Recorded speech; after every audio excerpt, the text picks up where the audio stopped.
There is a stigma that is often attached to the words mental illness.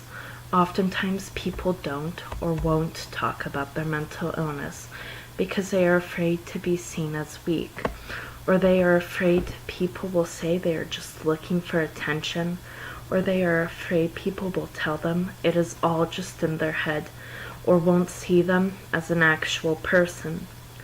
The stigma affects the way the world sees mental illness, and not in a positive way. It is often thought of as scary or dangerous, and it's not seen as what it is supposed to be, which is an illness. Part of the stigma is how people handle it. If they seem to have a good handle on it, which some may on better days, then people will often dismiss the fact that they have this mental illness that needs to be treated.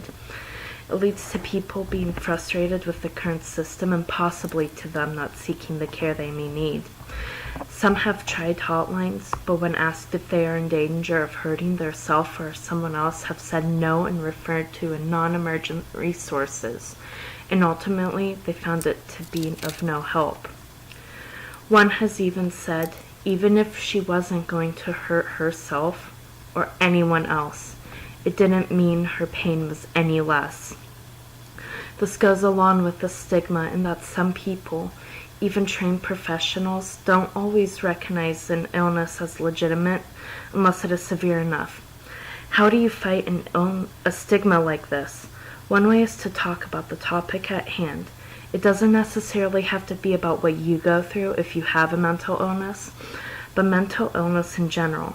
By talking about it and not making it seem scary to others, you are helping to lessen the effect the stigma has. Fight for mental health care reform. Make it easier to receive the proper treatment without the feeling of not being sick enough.